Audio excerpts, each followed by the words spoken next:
لن تنالوا البر حتى تنفقوا مما تحبون وما تنفقوا من شيء فإن الله به عليم. كل الطعام كان حلا لبني إسرائيل إلا ما حرم إسرائيل على نفسه من قبل أن تنزل التوراة. قل فأتوا بالتوراة فاتلوها إن كنتم صادقين. فمن افترى على الله الكذب من بعد ذلك فأولئك هم الظالمون. قل صدق الله فاتبعوا ملة إبراهيم حنيفا وما كان من المشركين. إن أول بيت وضع للناس للذي ببكة مباركا وهدى للعالمين فيه آيات بينات مقام إبراهيم ومن دخله كان آمنا ولله على الناس حج البيت من استطاع إليه سبيلا ومن كفر فإن الله غني عن العالمين. قل يا أهل الكتاب لم تكفرون بآيات الله والله شهيد على ما تعملون. قل يا أهل الكتاب لم تصدون عن سبيل الله من آمن تبغونها عوجا وأنتم شهداء وما الله بغافل عما تعملون. يا أيها الذين آمنوا إن تطيعوا فريقا من الذين أوتوا الكتاب يردوكم بعد إيمانكم كافرين. وكيف تكفرون وأنتم تتلى عليكم آيات الله وفيكم رسوله ومن يعتصم بالله فقد هدي إلى صراط مستقيم. يا أيها الذين آمنوا اتقوا الله حق تقاته ولا تموتن إلا وأنتم مسلمون واعتصموا بحبل الله جميعا ولا تفرقوا واذكروا نعمة الله عليكم إذ كنتم أعداء فألف بين قلوبكم فأصبحتم بنعمته إخوانا وكنتم على شفا حفرة من النار فأنقذكم منها كذلك يبين الله لكم آياته لعلكم تهتدون. ولتكن منكم أمة يدعون إلى الخير ويأمرون بالمعروف وينهون عن المنكر وأولئك هم المفلحون. ولا تكونوا كالذين تفرقوا واختلفوا من بعد ما جاءهم البينات وأولئك لهم عذاب عظيم. يوم تبيض وجوه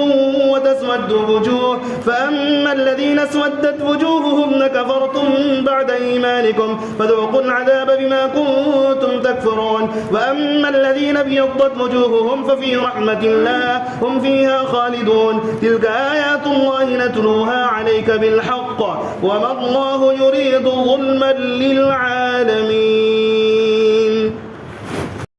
ولله ما في السماوات وما في الأرض وإلى الله ترجع الأمور. كنتم خير أمة أخرجت للناس تأمرون بالمعروف وتنهون عن المنكر وتؤمنون بالله ولو آمن أهل الكتاب لكان خيرا لهم منهم المؤمنون وأكثرهم الفاسقون. لن يضروكم إلا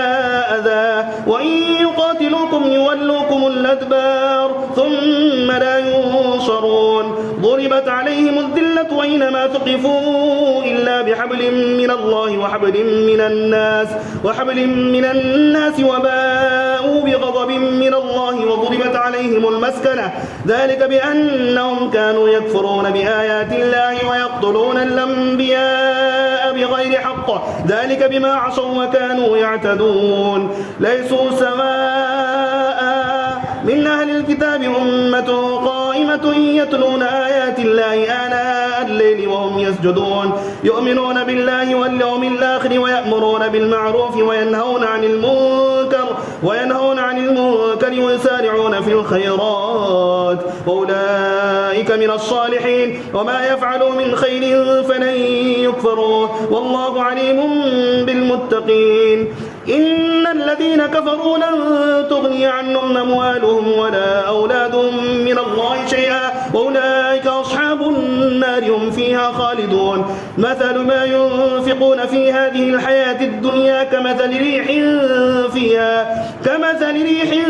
فيها شر أصابت حرث قوم ظلموا أنفسهم فأهلكت وما ظلمهم الله ولكن أنفسهم يظلمون. يا أيها الذين آمنوا لا تتخذوا بطانة من دونكم لا يألونكم خبالا ودوا ما عنتم قد بدت البغضاء من أفواههم وما تخفي صدورهم أكبر قد بينا لكم الآيات إن كنتم تعقلون. أنتم أولئك تحبونهم ولا يحبونكم وتؤمنون بالكتاب كله وإذا لقوكم قالوا آمنا وإذا خلوا عضوا عليكم الأنامل من الغيظ قل موتوا بغيظكم إن الله عليم بذات الصدور. إن تمسسكم حسنة تسؤهم وإن تصبكم سيئة يفرحوا بها وإن تصبروا وتتقوا لا يضركم كيدهم شيئا إن الله بما يعملون محيط. وإذا غدوت من أهلك تبوئ المؤمنين مقاعد للقتال والله سميع عليم. إذ هم الطائفتان منكم أن تفشلا والله وليهما وعلى الله فليتوكل المؤمنون. ولقد نصركم الله ببدر وأنتم أذلة فاتقوا الله لعلكم تشكرون. إذ تقول للمؤمنين ألن يكفيكم أن يمدكم ربكم ب3,000 من الملائكة منزلين بلى إن تصبروا وتتقوا ويأتوكم من فورهم هذا يمددكم ربكم ب5,000 من الملائكة مسومين. وما جعله الله إلا بشرى لكم ولتطمئن قلوبكم به وما النصر إلا من عند الله العزيز الحكيم. ليقطع طرفا من الذين كفروا أو يكبتهم فينقلبوا خائبين. ليس لك من الأمر شيء أو يتوب عليهم أو يعذبهم فإنهم ظالمون. ولله ما في السماوات وما في الأرض يغفر لمن يشاء ويعذب من يشاء والله غفور رحيم. يا أيها الذين آمنوا لا تأكلوا الربا ضعفا مضاعفة واتقوا الله لعلكم تفلحون. واتقوا النار التي أعدت للكافرين وأطيعوا الله والرسول لعلكم ترحمون. وسارعوا إلى مغفرة من ربكم وجنة عرضها السماوات والأرض أعدت للمتقين الذين ينفقون في السراء والضراء والكاظمين الغيظ والعافين عن الناس والله يحب المحسنين. والذين إذا فعلوا فاحشة أو ظلموا أنفسهم ذكروا الله فاستغفروا لذنوبهم ومن يغفر الذنوب إلا الله ولم يصروا على ما فعلوا وهم يعلمون أولئك جزاؤهم مغفرة من ربهم وجنات تجري من تحتها الأنهار خالدين فيها ونعم أجر العاملين. قد خلت من قبلكم سنن فسيروا في الأرض فانظروا كيف كان عاقبة المكذبين. هذا بيان للناس وهدى وموعظة للمتقين. ولا تهنوا ولا تحزنوا وأنتم الأعلون إن كنتم مؤمنين. إن يمسسكم قرح فقد مس القوم قرح مثله وتلك الأيام نداولها بين الناس وليعلم الله الذين آمنوا ويتخذ منكم شهداء والله لا يحب الظالمين. وليمحص الله الذين آمنوا ويمحق الكافرين. أم حسبتم أن تدخلوا الجنة ولما يعلم الله الذين جاهدوا منكم ويعلم الصابرين. ولقد كنتم تمنون الموت من قبل أن تلقوه فقد رأيتموه وأنتم تنظرون. وما محمد إلا رسول قد خلت من قبله الرسل أفإن مات أو قتل انقلبتم على أعقابكم ومن ينقلب على عقبيه فلن يضر الله شيئا وسيجزي الله الشاكرين. وما كان لنفس أن تموت إلا بإذن الله كتابا مؤجلا ومن يرد ثواب الدنيا نؤته منها ومن يرد ثواب الآخرة نؤته منها وسنجزي الشاكرين. وكأي من نبي قاتل معه ربيون كثير فما وهنوا لما أصابهم في سبيل الله وما ضعفوا وما استكانوا والله يحب الصابرين. وما كان قولهم إلا أن قالوا ربنا اغفر لنا ذنوبنا وإسرافنا في أمرنا وثبت أقدامنا وانصرنا على القوم الكافرين. فآتاهم الله ثواب الدنيا وحسن ثواب الآخرة والله يحب المحسنين. يا أيها الذين آمنوا إن تطيعوا الذين كفروا يردوكم على أعقابكم فتنقلبوا خاسرين بل الله مولاكم وهو خير الناصرين. سنلقي في قلوب الذين كفروا الرعب بما أشركوا بالله ما لم ينزل به سلطانا ومأواهم النار وبئس مثوى الظالمين. ولقد صدقكم الله وعده إذ تحسونهم بإذنه حتى إذا فشلتم وتنازعتم في الأمر وعصيتم من بعد ما أراكم ما تحبون منكم من يريد الدنيا ومنكم من يريد الآخرة ثم صرفكم عنهم ليبتليكم ولقد عفا عنكم والله ذو فضل على المؤمنين. إذ تصعدون ولا تلفون على أحد والرسول يدعوكم في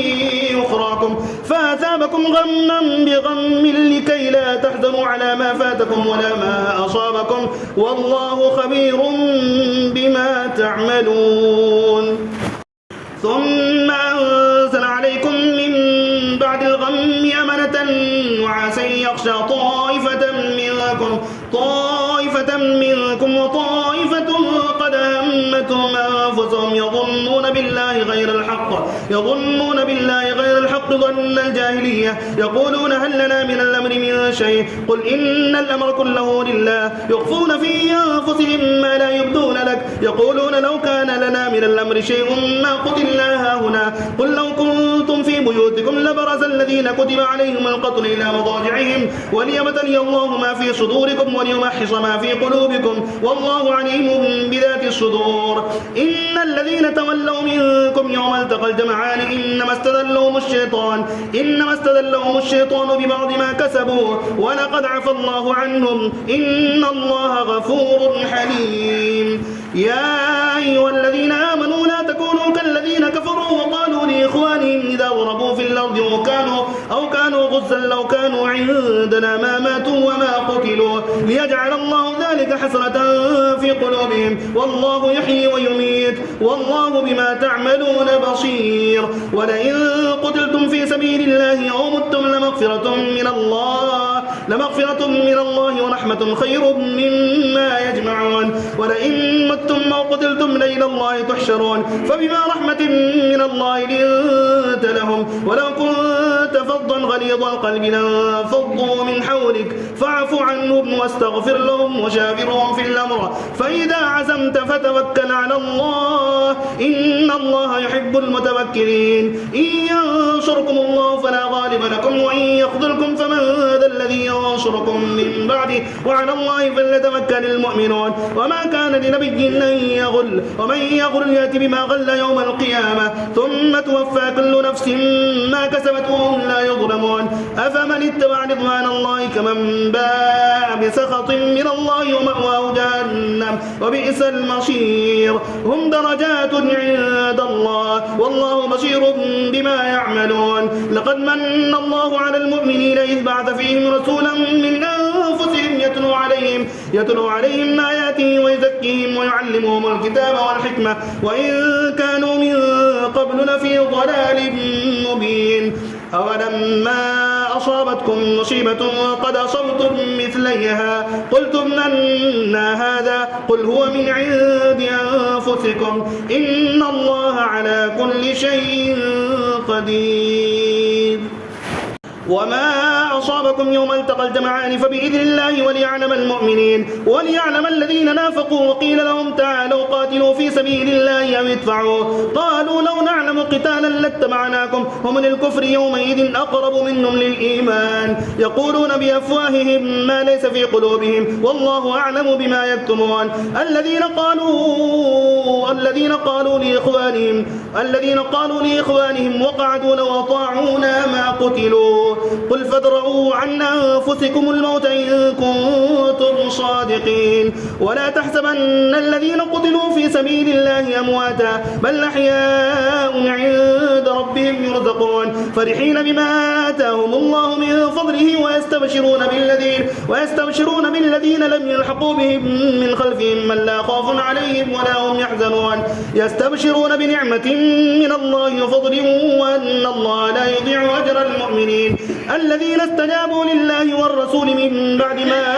أصابهم القرح للذين أحسنوا منهم واتقوا أجر عظيم الذين قال لهم الناس إن الناس قد جمعوا لكم فاخشوهم فزادهم إيمانا وقالوا حسبنا الله ونعم الوكيل فانقلبوا بنعمة من الله وفضل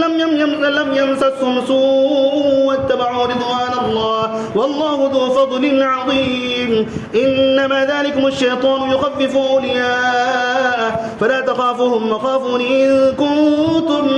مؤمنين ولا يحزنك الذين يسارعون في الكفر إنهم لن يضروا الله شيئا يريد الله ألا يجعل لهم حظا في الآخرة ولهم عذاب عظيم إن الذين اشتروا الكفر بالإيمان لن يضروا الله شيئا ولهم عذاب أليم ولا يحسبن الذين كفروا أنما نملي لهم خير لأنفسهم إنما نملي لهم ليزدادوا إثما ولهم عذاب مهين ما كان الله ليذر المؤمنين على ما أنتم عليه حتى يميز الخبيث من الطيب وما كان الله ليطلعكم على الغيب ولكن الله يجتبي من رسله من يشاء فآمنوا بالله ورسله وإن تؤمنوا وتتقوا فلكم أجر عظيم ولا يحسبن الذين يبخلون بما آتاهم الله من فضله هو خيرا لهم بل هو شر لهم سيطبقون ما بخلوا به يوم القيامة ولله ميراث السماوات والأرض والله بما تعملون خبير لقد سمع الله قول الذين قالوا إن الله فقير ونحن أغنياء سنكتب ما قالوا وقتلهم الأنبياء بغير حق ونقول ذوقوا عذاب الحريق ذلك بما قدمت أيديكم وأن الله ليس بظلام للعبيد الذين قالوا إن الله عهد إلينا ألا نؤمن لرسول حتى يأتينا بقربان تأكله النار قل قد جاءكم رسل من قبلي بالبينات وبالذي قلتم فلم قتلتموهم إن كنتم صادقين فإن كذبوك فقد كذب رسل من قبلك جاءوا بالبينات والزبر والكتاب المنير كل نفس ذائقة الموت وإنما توفون أجوركم يوم القيامة فمن زحزح عن النار وأدخل الجنة فقد فاز وما الحياة الدنيا إلا متاع الغرور لتبلغن في أموالكم وأنفسكم ولتسمعن من الذين أوتوا الكتاب من قبلكم ومن الذين أشركوا أذى كثيرا وإن تصبروا وتتقوا فإن ذلك من عزم الأمور وإذ أخذ الله ميثاق الذين أوتوا الكتاب لتبيننه للناس ولا تكتمونه فنبذوه وراء ظهورهم واشتروا به ثمنا قليلا فبئس ما يشترون لا تحسبن الذين يفرحون بما أتوا ويحبون أن يحمدوا بما لم يفعلوا فلا تحسبنهم بمفازة من العذاب ولهم عذاب أليم ولله ملك السماوات والأرض والله على كل شيء قدير إن في خلق السماوات والأرض واختلاف الليل والنهار لآيات لأولي الألباب الذين يذكرون الله قياما وقعودا وعلى جنوبهم ويتفكرون في خلق السماوات والأرض ربنا ما خلقت هذا باطلا سبحانك فقنا عذاب النار ربنا إنك من تدخل النار فقد أخزيته وما للظالمين من أنصار ربنا إننا سمعنا مناديا ينادي للإيمان أن آمنوا بربكم فآمنا ربنا فاغفر لنا ذنوبنا وكفر عنا سيئاتنا وتوفنا مع الأبرار ربنا وآتنا ما وعدتنا على رسلك ولا تخزنا يوم القيامة إنك لا تخلف الميعاد فاستجاب لهم ربهم أني لا أضيع عمل عامل منكم من ذكر أو أنثى بعضكم من بعض فالذين هاجروا وأخرجوا من ديارهم وأوذوا في سبيلي وقاتلوا وقتلوا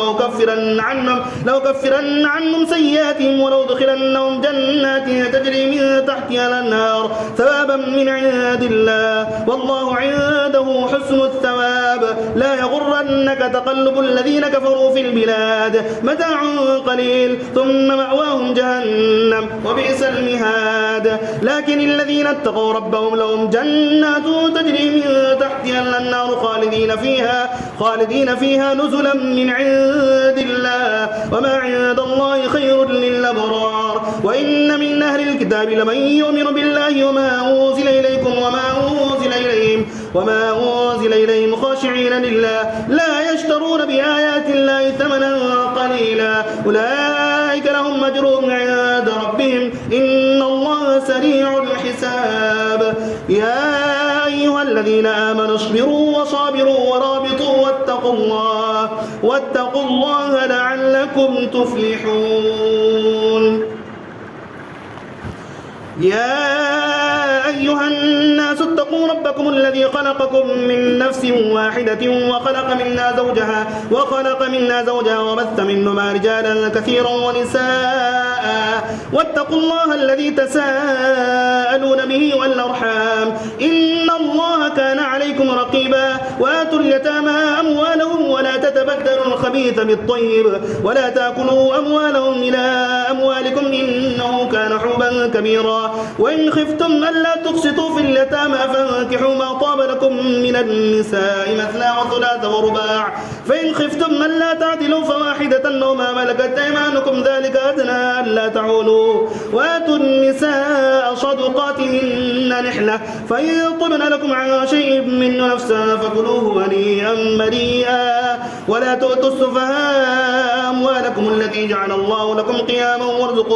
وارزقوهم فيها واكسوهم وقولوا لهم قولا معروفا وابتلوا اليتامى حتى إذا بلغوا النكاح فإن آنستم منهم رشدا فادفعوا إليهم أموالهم ولا تأكلوها إسرافا وبدارا أن يكبروا ومن كان غنيا فليستعفف ومن كان فقيرا فليأكل بالمعروف فإذا دفعتم إليهم أموالهم فاشهدوا عليهم وكفى بالله حسيبا للرجال نصيب مما ترك الوالدان والأقربون وللنساء نصيب مما ترك الوالدان والأقربون مما قل منه وكثر نصيبا مفروضا وإذا حضر القسمة أولو القربى واليتامى والمساكين فارزقوهم منه وقولوا لهم قولا معروفا وليخشى الذين لو تركوا من خلفهم ذرية ضعافا خافوا عليهم فليتقوا الله وليقولوا قولا سديدا إن الذين يأكلون أموال اليتامى ظلما إنما يأكلون في بطونهم نارا وسيصلون سعيرا يوصيكم الله في أولادكم للذكر مثل حظ الأنثيين فإن كن نساء فوق اثنتين فلهن ثلثا ما ترك وإن كانت واحدة فلها النصف ولأبويه لكل واحد منهما السدس مما ترك إن كان له ولد فإن لم يكن له ولد وورثه أبواه فلأمه الثلث فإن كان له إخوة فلأمه الثلث من بعد وصية يوصي بها أو دين آباؤكم وأبناؤكم لا تدرون أيهم أقرب لكم نفعا فريضة من الله إن الله كان عليما حكيما ولكم نصف ما ترك أزواجكم من لم يكن لهن ولد فإن كان لهن ولد فلكم الربع مما تركن من بعد وصية يوصين بها أو دين ولهن الربع مما تركتم من لم يكن لكم ولد فإن كان لكم ولد فلهن الثمن مما تركتم من بعد وصية توصون بها أو دين وإن كان رجل يورث كلالة أو امرأة وله أخ أو أخت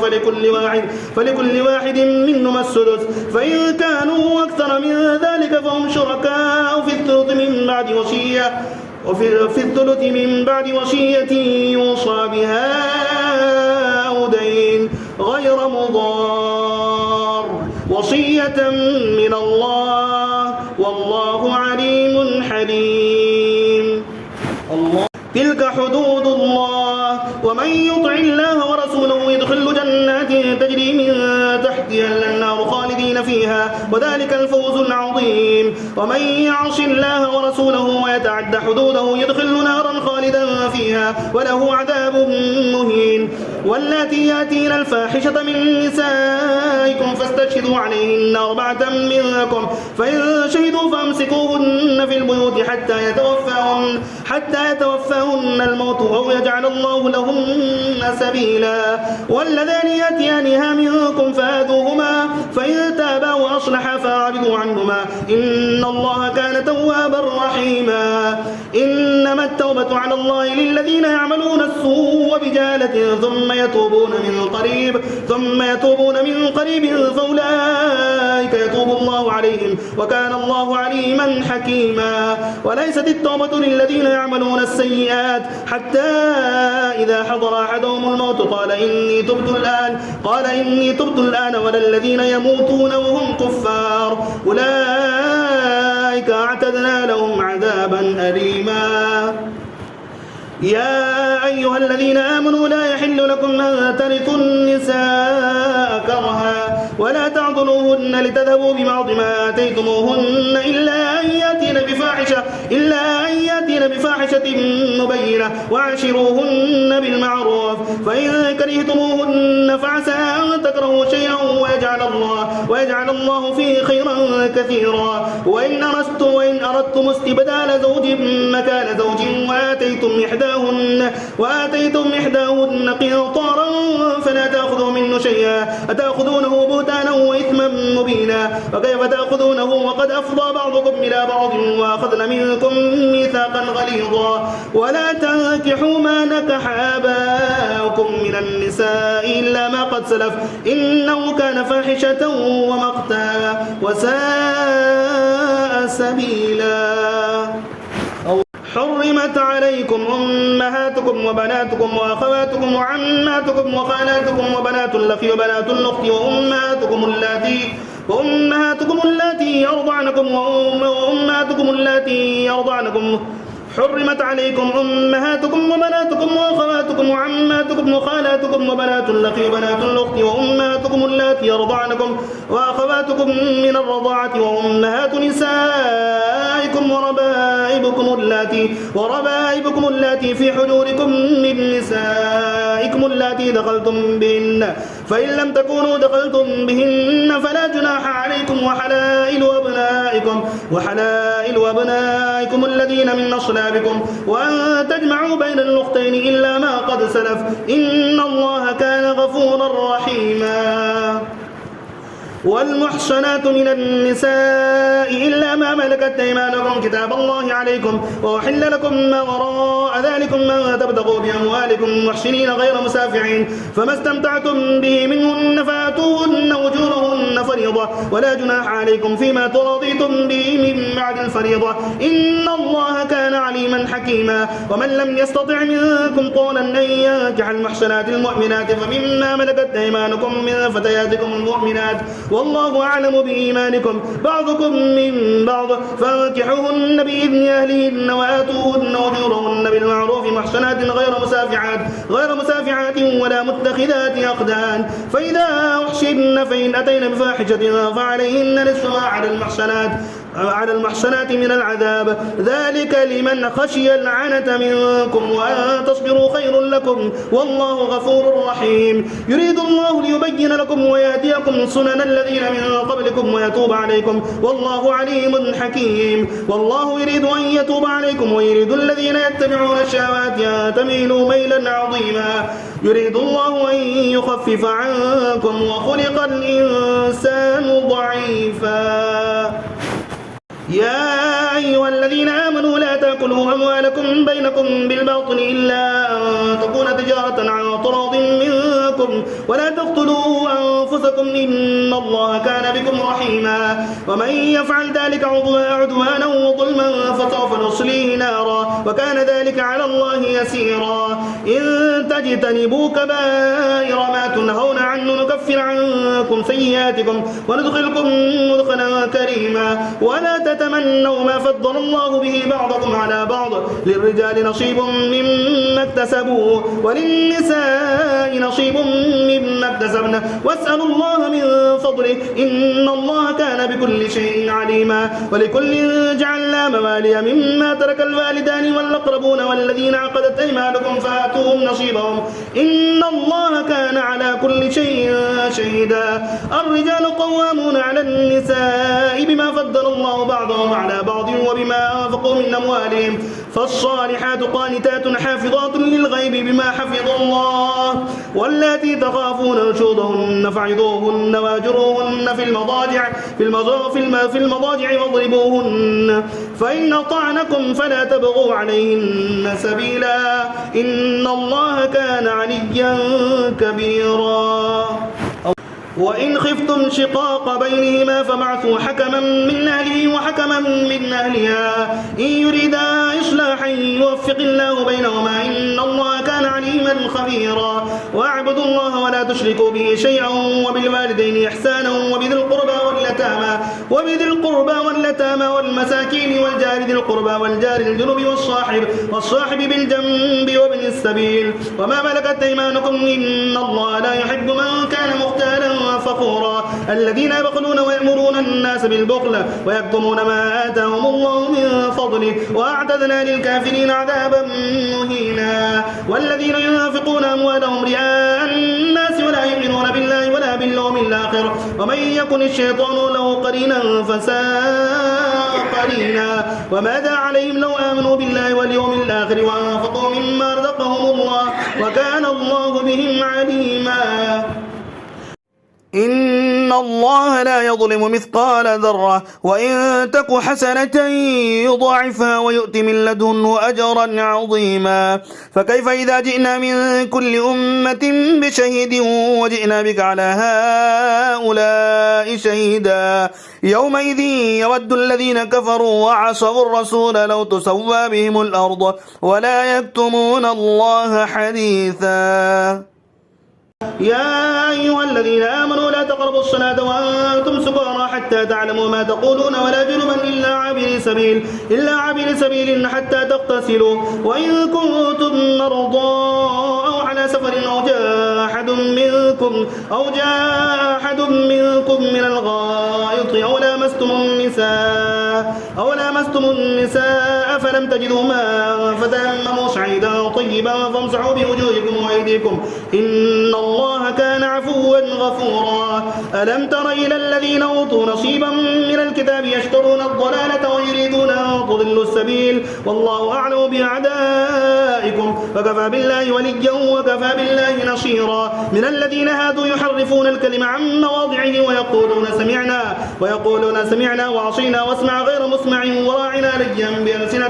بألسنتهم وطعنا في الدين ولو أنهم قالوا سمعنا وأطعنا واسمع وانظرنا لكان خيرا لهم وأقوم ولكن لعنهم الله بكفرهم فلا يؤمنون إلا قليلا يا أيها الذين أوتوا الكتاب آمنوا بما نزلنا مصدقا لما معكم من قبل أن نطمس وجوها فنردها على أدبارها أو نلعنهم كما لعنا أصحاب السبت وكان أمر الله مفعولا إن الله لا يغفر أن يشرك به ويغفر ما دون ذلك لمن يشاء ومن يشرك بالله فقد افترى إثما عظيما ألم تر إلى الذين يزكون أنفسهم بل الله يزكي من يشاء ولا يظلمون فتيلا انظر كيف يفترون على الله الكذب وكفى به إثما مبينا ألم تر إلى الذين أوتوا نصيبا من الكتاب يؤمنون بالجبت الطاغوت ويقولون للذين كفروا هؤلاء يهدى من الذين آمنوا سبيلا أولئك الذين لعنهم الله ومن يلعن الله فلن تجد له نصيرا أم لهم نصيب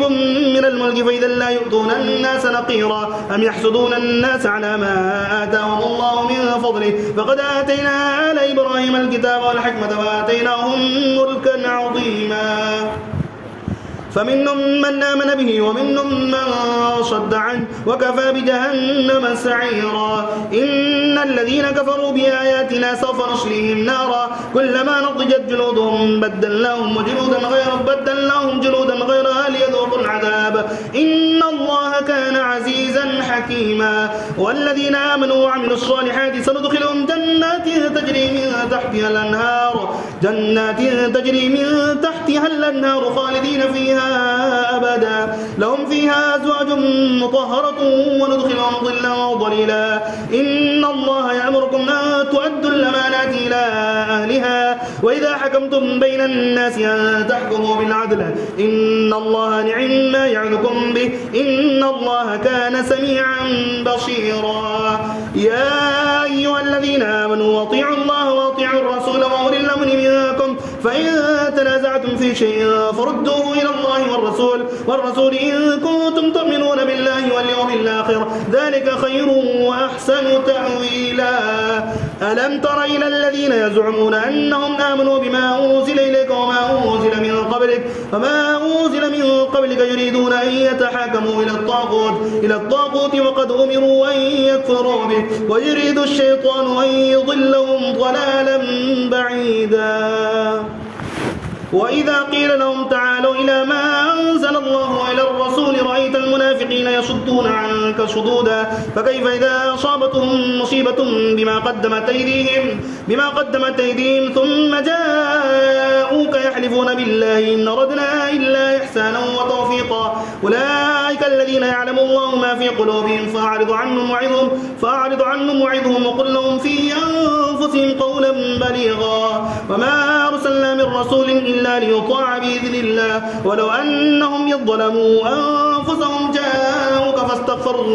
فاستغفروا الله واستغفر لهم الرسول لوجدوا الله توابا رحيما فلا وربك لا يؤمنون حتى يحكموك فيما شجر بينهم ثم لا يجدوا في أنفسهم حرجا مما قضيت ويسلموا تسليما ولو أنا كتبنا عليهم أن اقتلوا أنفسكم أو يخرجوا من دياركم ما فعلوه إلا قليل منهم ولو أنهم فعلوا ما يوعظون به لكان خيرا لهم وأشد تثبيتا وإذا لآتيناهم من لدنا أجرا عظيما ولهديناهم صراطا مستقيما ومن يطع الله والرسول فأولئك مع الذين أنعم الله عليهم من النبيين والصديقين والشهداء والصالحين وحسن أولئك رفيقا ذلك الفضل من الله وكفى بالله عليما يا أيها الذين آمنوا خذوا حذركم فانفروا ثبات أو ينفروا جميعا وإن منكم لمن ليبطئن وإن أصابتكم مصيبة قال قد أنعم الله علي إذ لم أكن معهم شهيدا ولئن أصابكم فضل من الله ليقولن كأن لم تكن بينكم وبينه مودة يا ليتني كنت معهم فأفوز فوزا عظيما فليقاتل في سبيل الله الذين يشرون الحياة الدنيا بالآخرة ومن يقاتل في سبيل الله فيقتل أو يغلب فسوف نؤتيه أجرا عظيما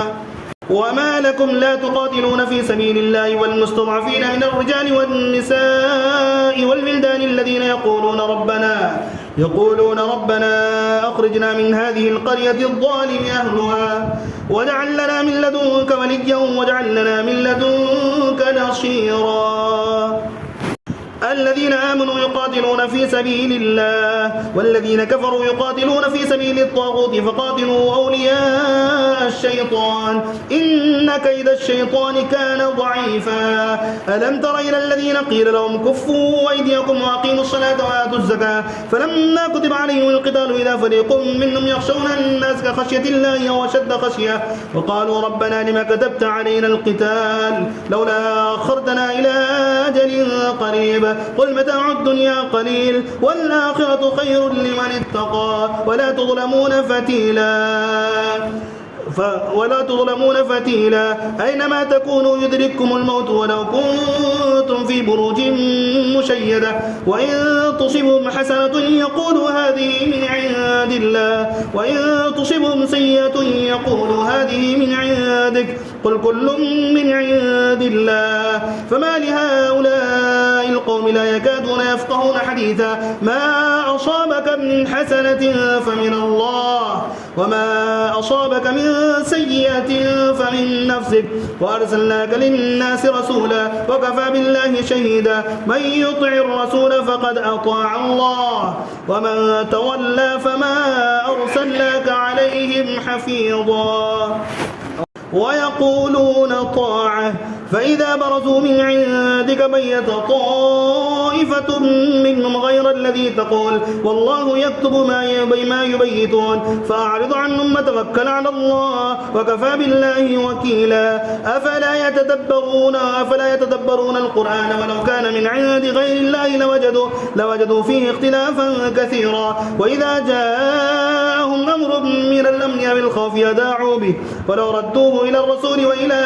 أولي الأمر منهم لعلمه الذين يستنبطونه منهم ولولا فضل الله عليكم ورحمته لاتبعتم الشيطان إلا قليلا. فقاتل في سبيل الله لا تكلف إلا نفسك وحرض المؤمنين عسى الله أن يكف بأس الذين كفروا والله أشد بأسا وأشد تنكيلا. من يشفع شفاعة حسنة